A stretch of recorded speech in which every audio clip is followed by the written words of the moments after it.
대림절 세 번째 주일입니다. 온 마음과 뜻과 정성을 다하여 하나님을 예배하십시다.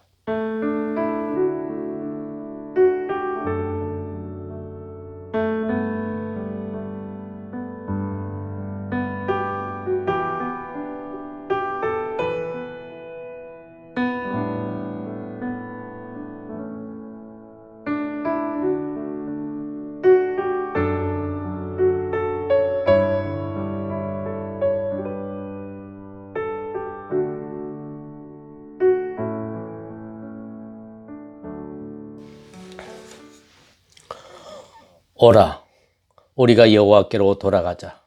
여호와께서 우리를 찢으셨으나 도로 낫게 하실 것이요 우리를 치셨으나 싸매어 주실 것임이라.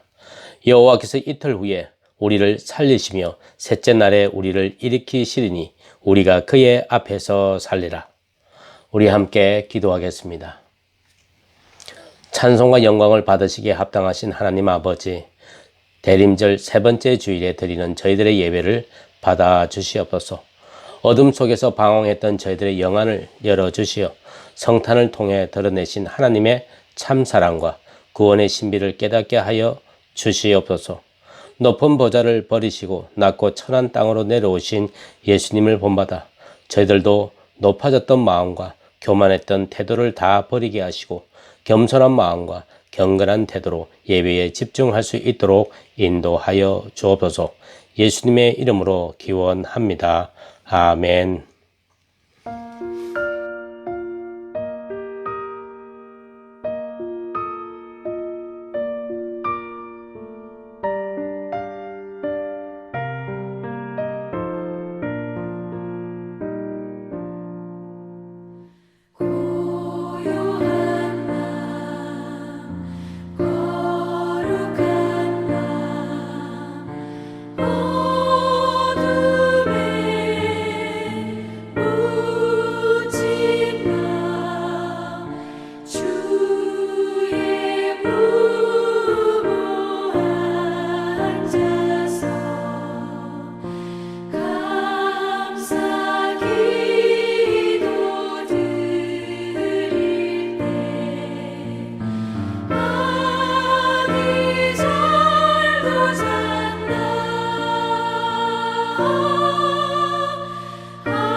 우리 다 같이 한 목소리로 죄의 고백을 하겠습니다.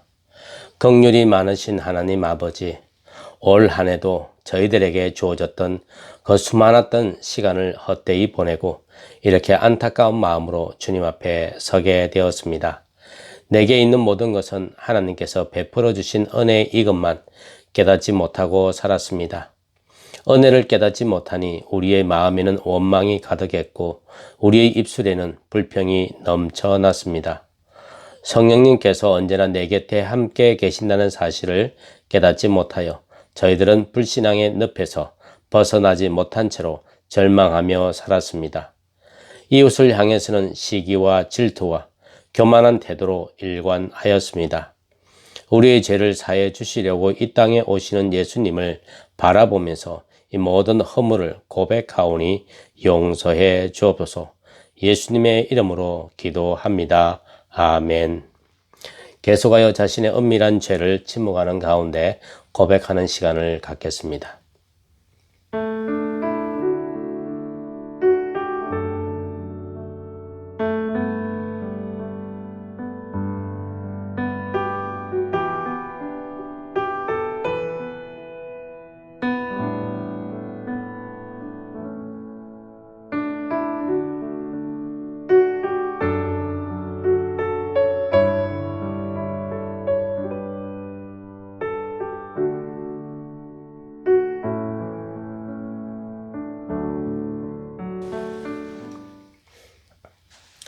하나님께서 들려주시는 복된 소식을 들으십시오. 우리가 아직 죄인 되었을 때에 그리스도께서 우리를 위하여 죽으심으로 하나님께서 우리에게 대한 자기의 사랑을 확정하셨느니라. 여러분이 고백한 죄가 용서받으심을 믿으시고 평강에 거하시기를 바랍니다. 죄를 용서받은 기쁨으로 옆에 있는 분들과 함께 샬롬, 평강하십시오. 우리 평화의 인사를 함께 나누도록 하겠습니다. 샬롬, 평강하십시오.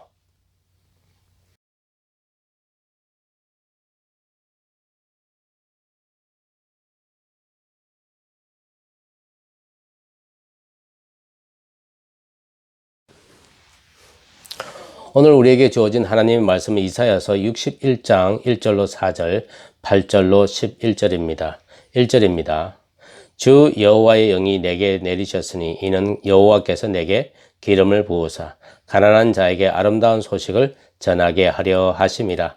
나를 보내서 마음이 상한 자를 고치며 포로된 자에게 자유를, 갇힌 자에게 노임을 선포하며 여호와의 은혜의 해와 우리 하나님의 보복의 날을 선포하여 모든 슬픈 자를 위로하되 무릇 시온에서 슬퍼하는 자에게 화관을 주어 그 죄를 대신하며 기쁨의 기름으로 그 슬픔을 대신하며 찬송의 옷으로 그 근심을 대신하시고 그들이 의의 나무 곧 여호와께서 심으신 그 영광을 나타낼 자라 일컬음을 받게 하려 하심이라.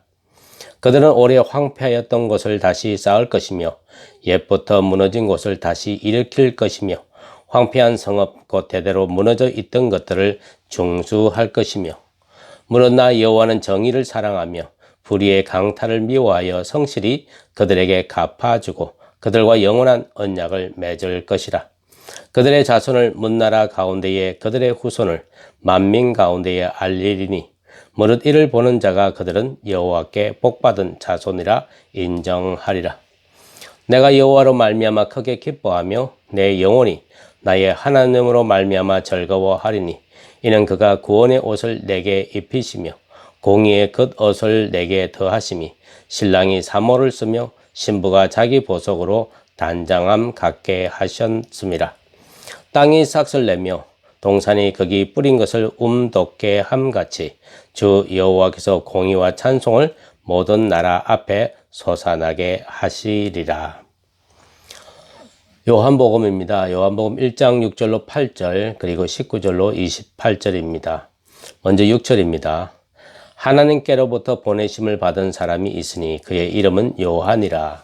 그가 증언하러 왔으니 곧 빛에 대하여 증언하고 모든 사람이 자기로 말미암아 믿게 하려 함이라. 그는 이 빛이 아니요 이 빛에 대하여 증언하러 온 자라. 유대인들이 예루살렘에서 제사장들과 레위인들을 요한에게 보내어 네가 누구냐 물을 때에 요한의 증언이 이러하니라. 요한이 드러내어 말하고 숨기지 아니하니 드러내어 하는 말이 나는 그리스도가 아니라 한데 또 묻되 그러면 누구냐 네가 엘리야냐 이르되 나는 아니라 또 묻되 내가 그 선지자냐 대답하되 아니라 또 말하되 누구냐 우리를 보낸 이들에게 대답하게 하라 너는 내게 대하여 무엇이라 하느냐 이르되 나는 선지자 이사야의 말과 같이 주의 길을 곧게 하라고 광야에서 외치는 자의 소리로라 하니라. 그들은 바리새인들이 보낸 자라 또 뭐로 이르되 내가 만일 그리스도도 아니요 엘리야도 아니요 그 선지자도 아닐진데 어찌하여 세례를 베푸느냐. 요한이 대답하되 나는 물로 세례를 베풀거니와 너희 가운데 너희가 알지 못하는 한 사람이 섰으니 곧 내 뒤에 오시는 그이라. 나는 그의 신발끈을 풀기도 감당하지 못하겠노라 하더라. 이 일은 요한이 세례 베풀던 곳 요단강 건너편 베다니에서 일어난 일이니라. 하나님의 말씀입니다.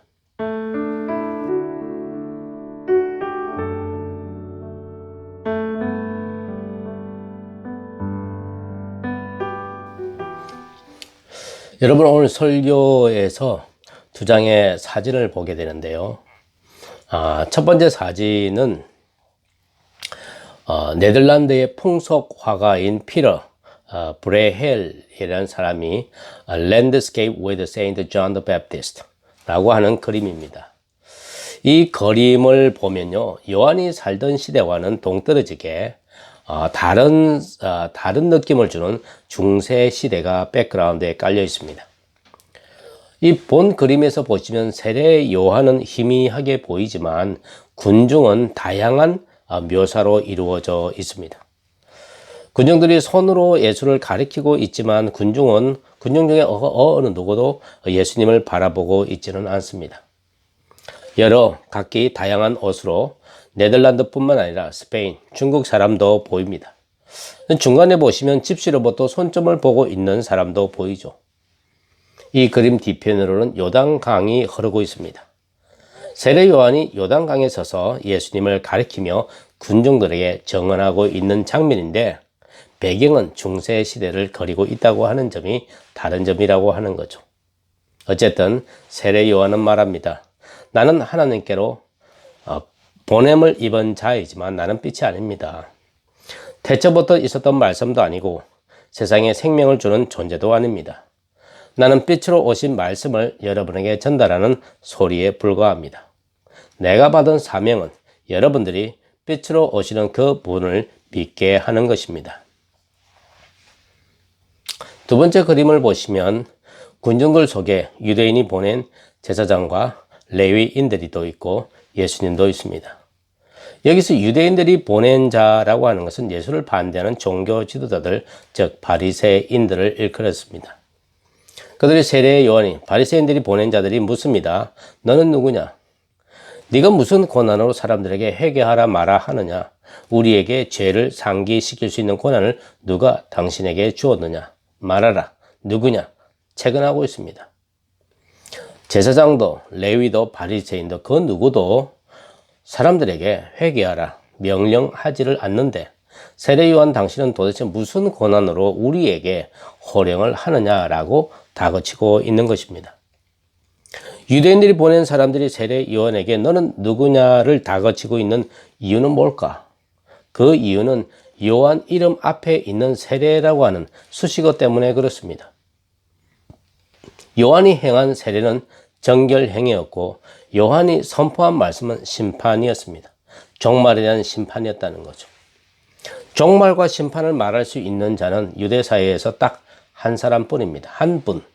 사람이라기보다는 어떤 한 분 뿐인데 그분 누구냐? 메시아밖에 없습니다. 그런데 세례 요한이 이 이야기를 하고 있다는 거죠. 그랬을 때에 바리새인들이 보낸 사람이 묻는 겁니다. 당신은 누굽니까? 세례 요한은 나는 그리스도가 아닙니다. 그리스도, 메시아, 기름 부은 자가 아니라는 겁니다. 그러면 세례 요한은 나는 내가 그리스도가 아니라는 이 말을 왜 했을까요? 생각해보면 세례 요한이 그 당시에 상당히 영향력이 많았던 사람이기는 분명한 것 같습니다. 이참에 자신은 그리스도가 분명히 아니라는 것을 밝히고 싶었던 것은 아닌가 그런 생각도 해볼 수 있겠습니다.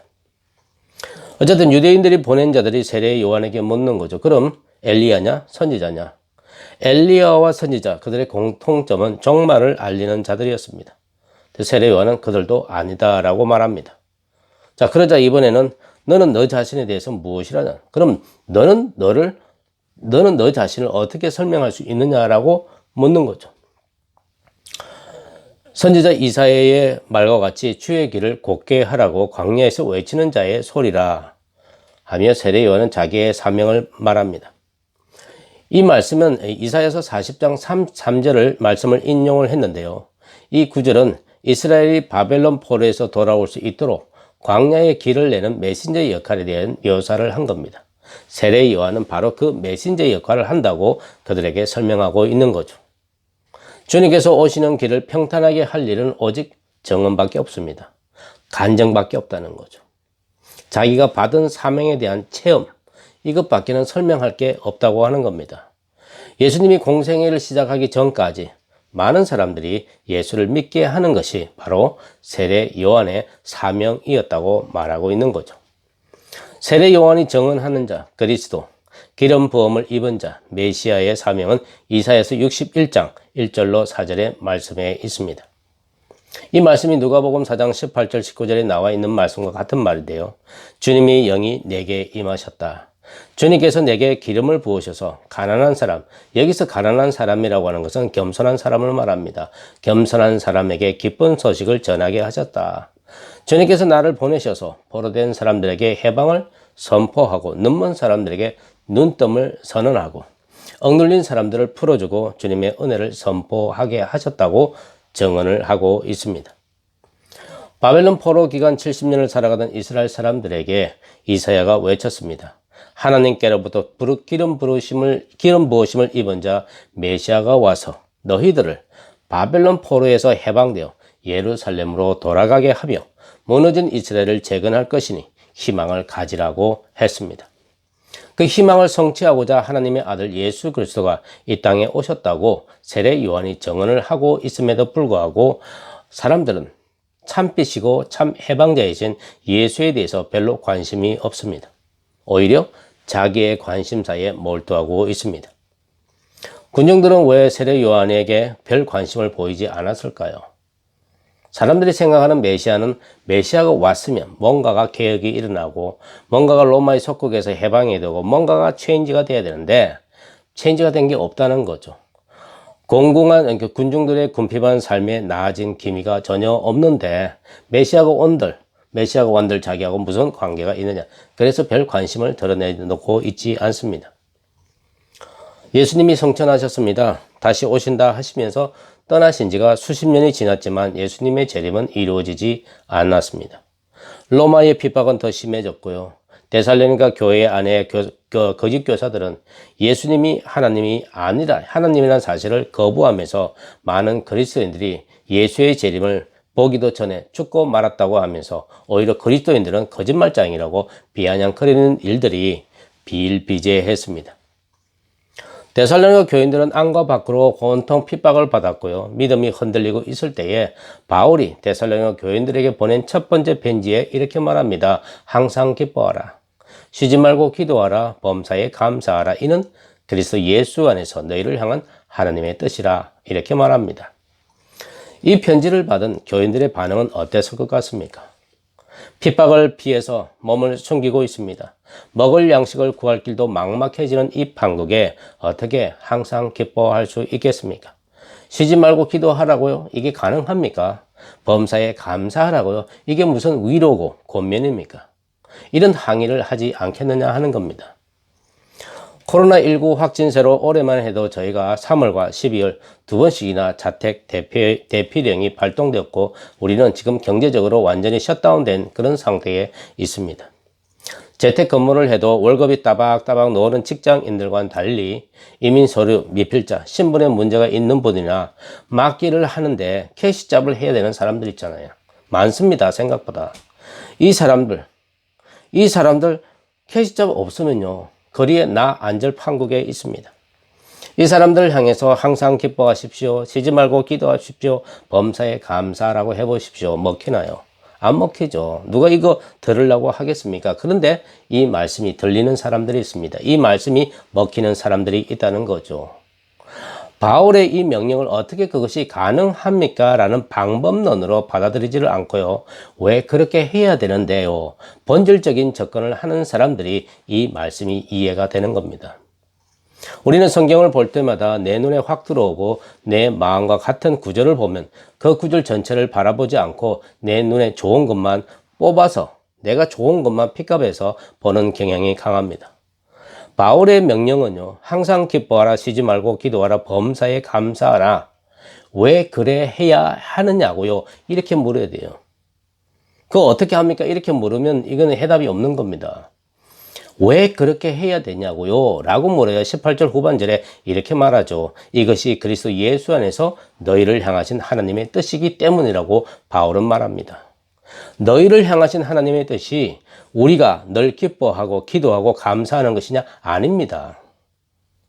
하나님의 뜻은요, 우리가 예수 그리스도의 오심과 죽으심과 부활을 통해 시작된 하나님 나라와 장차 그분의 다시 오심을 통해 만물이 새롭게 되는 그 나라의 완성이 바로 그리스도 안에서 이루어지는 것, 그것이 바로 하나님의 뜻입니다. 예수와 함께하는 하나님 나라가 우리에게 다가온다고 하는데 우리가 항상 기뻐하고 쉼 없이 기도할 것이고 때를 얻든지 못 얻든지 감사할 수밖에 없지 않느냐라는 게 바울의 간증이고 바울의 명령입니다. 하나님 나라, 하늘나라, 여러분 어떻게 생각하세요? 막연하게 생각하십니까? 막연하게 들리십니까? 아니면 죽어서 가는 나라라고 생각하십니까? 왜 살아서 하나님 나라를 살 수 있다는 생각은 안 해보십니까? 여러분에게 배부한 대림절 묵상집 여러분 읽어보시는 줄 압니다. 12월 8일 묵상집을 보시면 마라나타 주여 어서 오시옵소서. 그런 그 내용이 있지 않습니까? 다시 오시겠다고 하신 예수님이 이끌고 올 하나님 나라, 하늘나라는 새 하늘과 새 땅입니다. 그 나라를 요한계시록 21장 4절은 이렇게 말합니다. 모든 눈물을 그 눈에서 닦아주시니 다시는 사망이 없고 애통하는 것이나 곡하는 것이나 아픈 것이 다시 있지 아니하리니 처음 것들이 다 지나갔음이러라. 사망, 슬픔, 울부짖음, 고통이 없는 것이 하나님께서 통치하는 나라이고 사람이 통치하는 나라는 사망이 있고 슬픔이 있고 억울해서 울부짖고 질환으로 고통이 있습니다. 이것이 우리 현실 아닙니까? 이 현실만 바라보고 있는 우리에게 뭐가 있겠습니까? 좌절이고 절망밖에 없지 않습니까? 절망밖에 남는 게 없잖아요. 그런 우리에게 현실만 바라보지 말고 새 하늘과 새 땅을 가져오실 예수를 바라보라고 바울은 명령하고 있고 요한계시록에 이 요한도 우리에게 말하고 있습니다. 그날에 우리는 See you tomorrow 했던 그 사람들까지도 다 만날 수 있는 그 하늘나라를 가지고 예수님이 오신다는데 우리가 항상 기뻐하지 않을 이유가 뭐 있습니까? 우리가 항상 쉬지 말고 기도할 수밖에 없잖아요. 범사에 기뻐할 수밖에 없잖아요. 이게 당연한 거 아니냐 하는 겁니다. 이사야의 간정, 세례 요한의 간정, 바울의 간정, 그리고 요한계시록의 간정, 이 모든 간정이 누구를 가리키고 있습니까? 바로 예수 그리스도입니다. 예수 그리스도께서 다시 온다고 약속하셨습니다. 하루가 천년 같은 하나님께서 오신다고 약속하셨습니다. 이제 겨우 이틀, 2000년 지났습니다. 이틀째 죽고 3일에 일어나신 예수 그리스도께서 사망, 슬픔, 울부짖음과 고통이 만연한 이 세상에 새 하늘과 새 땅으로 갈아치울 하나님 나라를 이끌고 오신다는 주님의 말씀, 이 말씀을 우리는 새겨드려야 됩니다. 그리고 오늘도 내일도 항상 기뻐하고 쉬지 말고 기도하며 범사에 감사하심으로 하나님께 영광 돌리는 우리 모두가 되시기를 주님의 이름으로 축원합니다.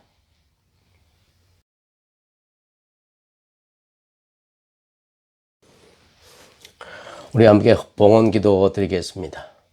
사랑과 은혜가 충만하신 아버지 하나님, 오늘 하나님께서 우리에게 들려주신 이 말씀을 우리는 꼭 간직하기를 원합니다. 하나님 아버지, 세례 요한의 정언이, 세례 요한의 간증이 가리키고 있는 것이 바로 예수 그리스도인 것을 우리가 깨우칩니다.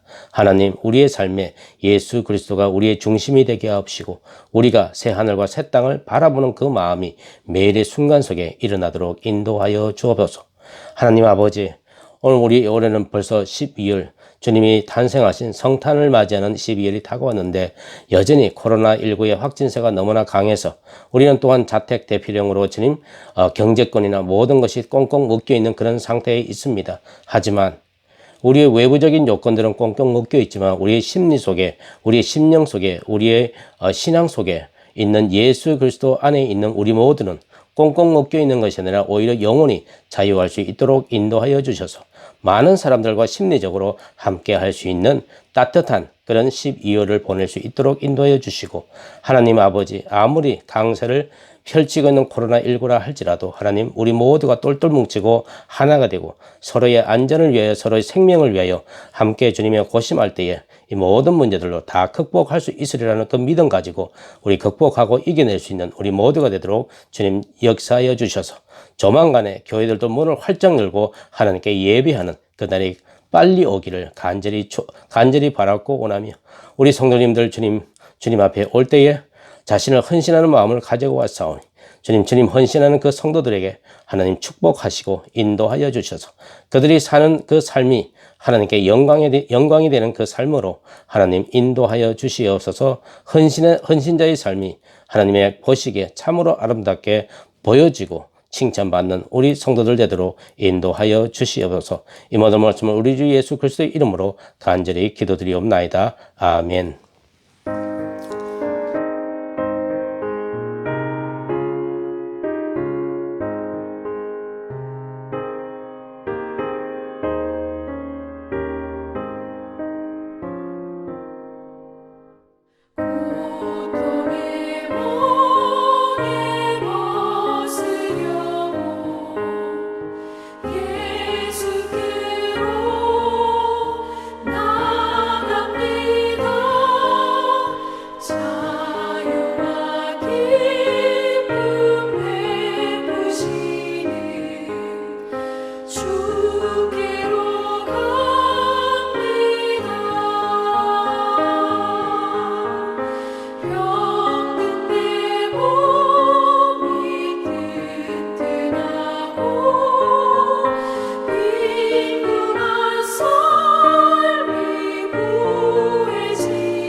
이제는 우리 주 예수 그리스도의 은혜와 하나님의 지극하신 사랑과 성령님의 감화 감동하심이 오늘 하나님께 예배하는 온 성도들 위해 지금으로부터 영원토록 함께 하옵시기를 축원하옵나이다. 아멘.